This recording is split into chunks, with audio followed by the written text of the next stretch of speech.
السلام عليكم، عاملين ايه يا جماعه؟ ان شاء الله هنعمل النهارده بسله، طاجن بسله باللحمه. احنا هنا حطينا البصل وحطينا عليه معلقه سمنه ومعلقه زيت برضو. وهنبدا نشوحه الاول. عشان البسله لازم تاخد يعني على الاقل غلوتين كده قبل ما تبدا نحطها في الطاجن. طبعا احنا البصل بدا يبدا قرب يصفر والميه بتغلي بتاعت اللحمه السلق، يعني حطينا البصلايه فيها. وهنبدا هنا ايه، هنهدي النار على البصل شويه. احنا بقى هنبدا نحط ورق اللورا والفلفل الاسود.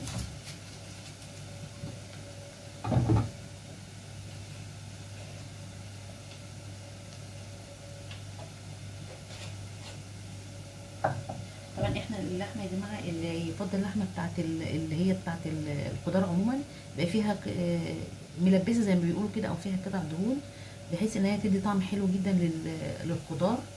نحطها تتسلق الاول هنا.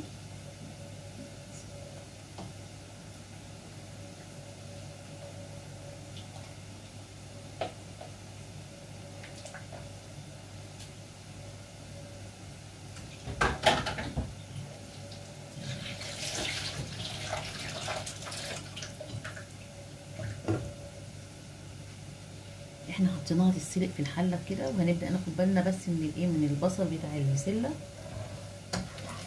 عشان هو لسه اصفر كده فاتح شويه. هنبدا ايه، نجيب له الطماطم.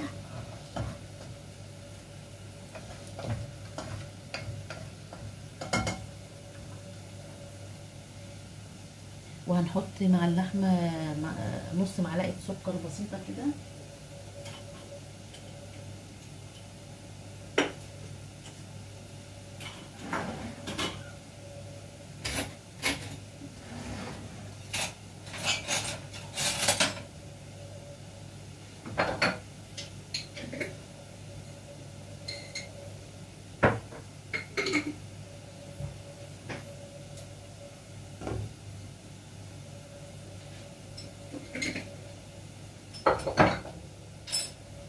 احنا هنا بقى خلاص البصل بدأ ايه ذهبي اهوت. هنبدأ نجيب الطماطم.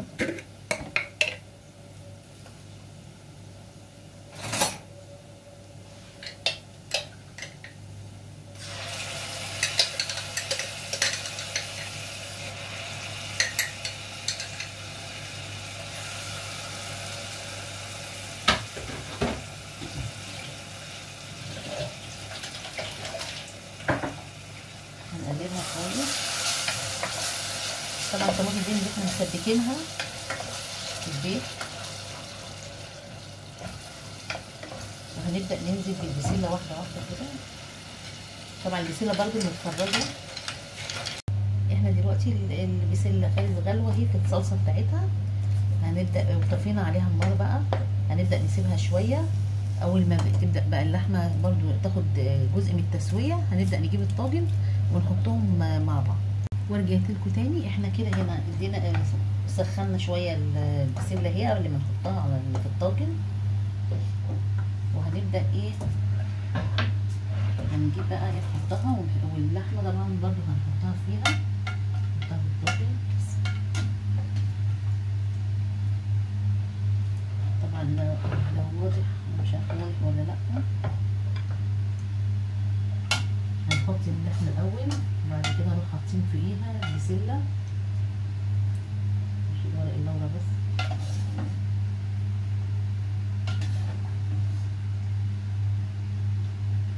طبعا اللي حابب يحطها ماشي يا جماعه، مش حابب مفيش مشكله يعني.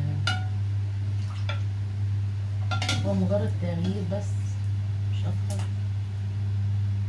نخلي بالنا بس ورق اللورا ده.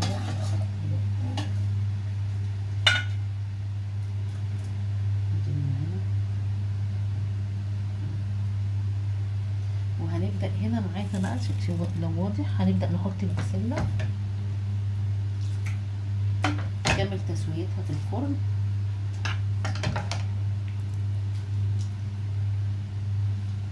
طبعا اللحمة بتخلي طعم البسلة حلو جدا. انا هجيب بس حاجة نحط بقى شوية شوربة عليها عشان نزودها، عشان بتكمل تسويتها في الفرن. عشان دي كده اتعصت الصلصه مش هينفع. بقى فيها صلصه.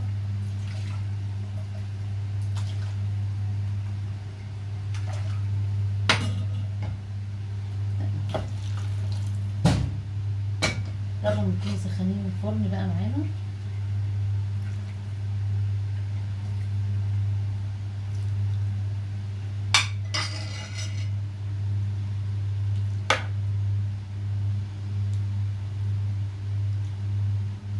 انا هنا بقى هجيب له الطاجن، هجيب له ورق فويل او لو له غطا مفيش مشكله يعني، اي حاجه من الاتنين لو واضح اهو.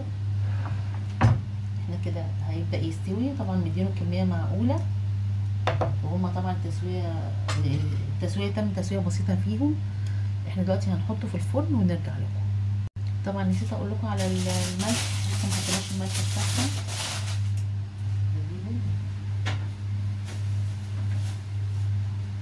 رشه فلفل، طبعا كده كده الشوربه كان عليها فلفل، نحط رشه بسيطه. نحط معلقه ملح،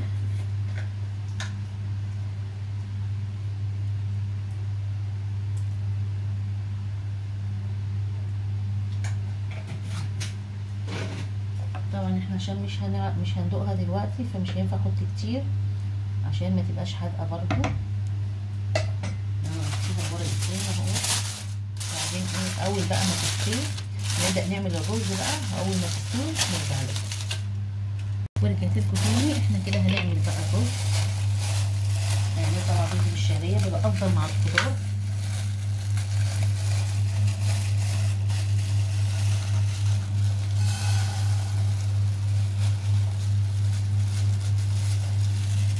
طبعا الشعريه الكميه اللي احنا عايزينها يا جماعه، كل واحد الشعريه.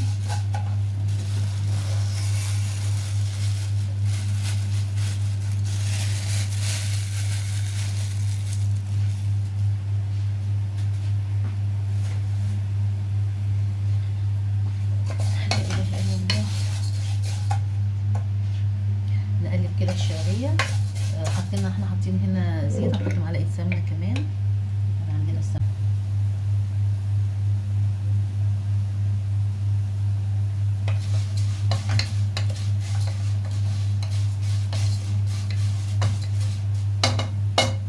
الطواجن دي يا جماعه بتبقى حلوه في العزايم عموما،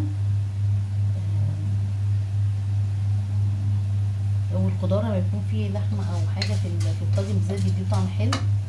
او ممكن نضيف لحمه مفرومه، مش لازم لحمه قطع يعني، ممكن نضيف لحمه مفرومه برضو بتبقى حلوه، بتدي طعم حلو للاكل.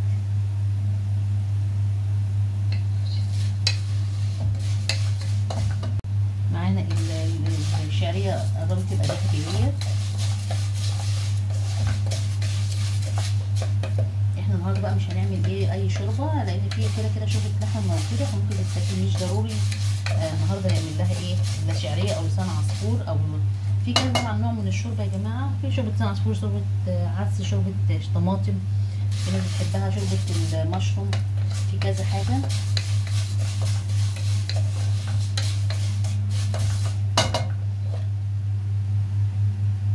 فاحنا بنعمل اللي هو الكل بيجتمع عليه يعني، عموما الكل بيحب يبقى يشربها،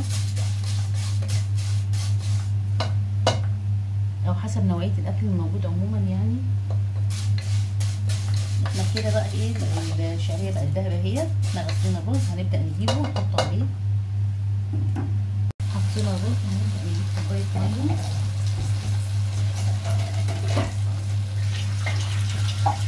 نقلبه. بعد كده نجيب كوبايه ميه سخنه،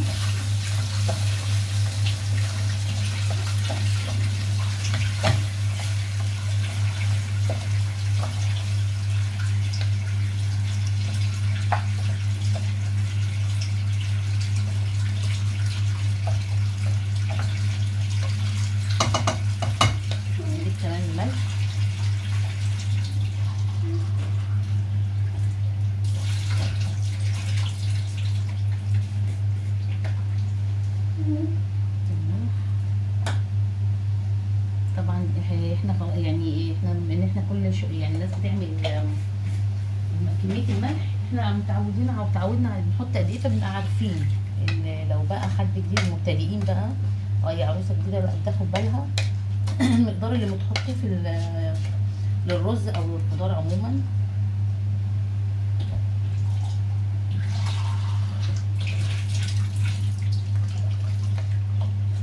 طبعا برضو الميه هنا بالنسبه للرز بتبقى يعني فوق الرز بالظبط، ولو يحتاج عشان احنا عارفين في رز ما بيحتاجش ميه كتير، لو احتاج نضيف له حاجات بسيطه عشان ما يعجنش مننا.